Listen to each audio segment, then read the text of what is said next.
Hi all welcome to football arena.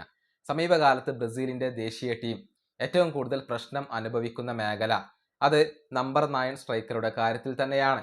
അതായത് ഒരു proper number 9 സ്ട്രൈക്കറെ ലഭിച്ചിട്ട് ഇപ്പോൾ ബ്രസീലിന് ഒരുപാട് കാലമായി ഒരുപാട് താരങ്ങളെ പരിശീലകർക്ക് പരീക്ഷിക്കേണ്ടി വന്നിരുന്നു.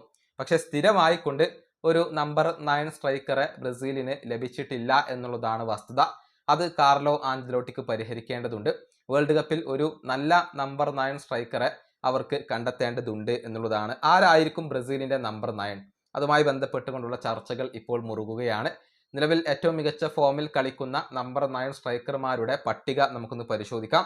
ഒരാൾ ഇഗോർ തിയാഗോയാണ്. ബ്രെൻഫോർഡിന് വേണ്ടി മികച്ച പ്രകടനം അദ്ദേഹം നടത്തുന്നു. സീസണിൽ 18 ഗോളുകൾ അദ്ദേഹം നേടിക്കഴിഞ്ഞു. അതായത് ഓരോ 129 മിനിറ്റിലും ഓരോ ഗോൾ വീതം നേടാൻ അദ്ദേഹത്തിന് കഴിയുന്നു.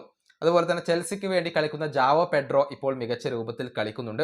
17 ഗോളുകൾ ജാവോ പെഡ്രോ നേടിക്കഴിഞ്ഞു. അതായത് ഓരോ 161 മിനിറ്റിലും ഓരോ ഗോളുകൾ വീതം നേടാൻ ജാവോ പെഡ്രോക്ക് കഴിയുന്നു. അതിനുശേഷം ഇഗോർ ജീസസ് വരുന്നു.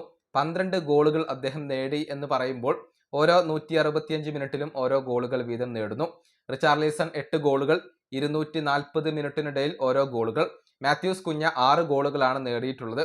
ഓരോ 302 മിനിറ്റിനിടയിലും ഓരോ ഗോളുകൾ വീതം അദ്ദേഹം നേടുന്നു എന്നുള്ളതാണ്. പക്ഷേ മാത്യൂസ് കുഞ്ഞ ഒരു പ്രോപ്പർ നമ്പർ 9 സ്ട്രൈക്കർ അല്ല. അദ്ദേഹം നല്ല വർക്ക് റേറ്റ് ഉള്ള ഒരു താരമാണ്, അത് എടുത്തു പറയേണ്ടതാണ്. ഗബ്രിയേൽ ജീസസിനെ കൂടി എടുത്തു പറയേണ്ടതുണ്ട്. 5 ഗോളുകൾ ഇതിനോടകം നേടാൻ ഗബ്രിയേൽ ജീസസിന് കഴിഞ്ഞിട്ടുണ്ട്. ഓരോ 135 മിനിറ്റിനിടയിലും ഓരോ ഗോളുകൾ വീതം അദ്ദേഹം നേടുന്നു എന്നുള്ളതാണ്. കൂടാതെ വിക്ടോർ റോക്കിനെ പോലെയുള്ള താരങ്ങളും അവിടെയുണ്ട്. ഏതായാലും വേൾഡ് കപ്പിൽ ആരായിരിക്കണം ബ്രസീലിന്റെ നമ്പർ 9 സ്ട്രൈക്കർ? ഇതുമായി ബന്ധപ്പെട്ട നിങ്ങളുടെ അഭിപ്രായങ്ങൾ നിങ്ങൾക്ക് കമന്റ് ബോക്സിൽ പങ്കുവെക്കാം. ഈ വീഡിയോ അവസാനിപ്പിക്കുന്നു. അടുത്തൊരു വീണ്ടും കാണാം.